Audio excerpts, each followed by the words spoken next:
വഞ്ചന എന്ന ഇന്നത്തെ നമ്മുടെ വിഷയം വളരെ വികാരപരവും സങ്കീർണവുമാണ്.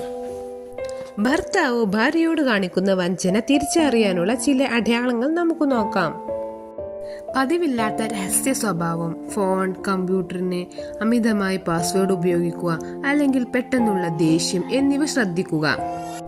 ഫോണിൽ സാധാരണയിൽ കൂടുതൽ സമയം ചിലവഴിക്കുക, സന്ദേശങ്ങൾ വരുമ്പോൾ ഫോൺ മറച്ചു വെക്കുക, അല്ലെങ്കിൽ കോളിന്റെ സമയത്ത് മുറി വിട്ടുപോവുക. സംസാരം കുറയ്ക്കുക, ലൈംഗികത ബന്ധത്തിൽ താല്പര്യം ഇല്ലാതാവുക, അല്ലെങ്കിൽ നിങ്ങളോടുള്ള സ്നേഹം കരുതലും കുറയുക. പതിവില്ലാത്ത ഓഫീസ് സമയം, പുതിയ ഹോബികളുണ്ടെന്ന് പറയുക, അല്ലെങ്കിൽ യാത്രാ പദ്ധതികളിൽ ഉണ്ടാവുന്ന അവ്യക്തത.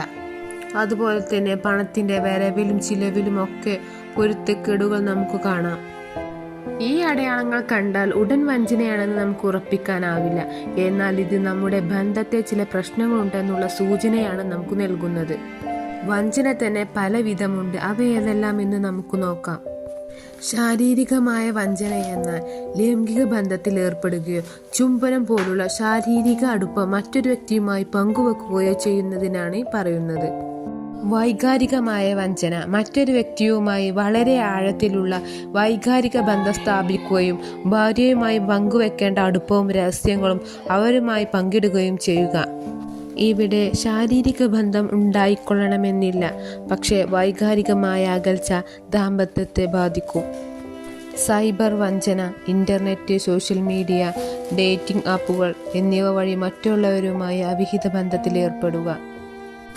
സാമ്പത്തിക വഞ്ചന, പങ്കാളി അറിയാതെ വലിയ സാമ്പത്തിക കാര്യങ്ങൾ കൈകാര്യം ചെയ്യുകയോ പണം മറ്റൊരാൾക്ക് വേണ്ടി ചെലവഴിക്കുകയോ ചെയ്യുക. ഈ വഞ്ചനയ്ക്ക് പിന്നിൽ പല കാരണങ്ങളുണ്ടാവാം. ആശയവിനിമയത്തിലെ വിള്ളലുകൾ, ലൈംഗികത താല്പര്യമില്ലായ്മ, നിരന്തരമായ വഴക്കുകൾ, വൈകാരികമായ അകൽച്ച തുടങ്ങിയവയെല്ലാം ദാമ്പത്യത്തിലെ പ്രശ്നങ്ങളായി മാറും. അവസരങ്ങൾ, ജോലിസ്ഥലത്തെ അടുപ്പം, പഴയ സൗഹൃദങ്ങൾ പുതുക്കുന്നത് ഇവയെല്ലാം ഇതിനുള്ളൊരു അവസരമാണ്. അനന്തരഫലങ്ങൾ, വഞ്ചന കണ്ടെത്തുന്നതിലൂടെ ഭാര്യയ്ക്ക് കടുത്ത മാനസിക ആഘാതമുണ്ടാകാം, വിശ്വാസം തകരും, ദേഷ്യം, സങ്കടം, ഉത്കണ്ഠ എന്നിവയുണ്ടാവാം. ദാമ്പത്യം തകരുന്നതിന് ഇതൊരു കാരണമാണ്. വഞ്ചനയ്ക്ക് ശേഷം ബന്ധം മുന്നോട്ട് കൊണ്ടുപോകണമോ വേണ്ടയോ എന്നത് തികച്ചും വ്യക്തിപരമായ തീരുമാനമാണ്. ഒരു മാരേജ് കൗൺസിലറുടെയോ തെറാപ്പിസ്റ്റിൻ്റെയോ സഹായം തേടുന്നത് പ്രശ്നങ്ങൾ തുറന്ന് സംസാരിക്കാനും പരിഹരിക്കാനും സഹായിക്കും.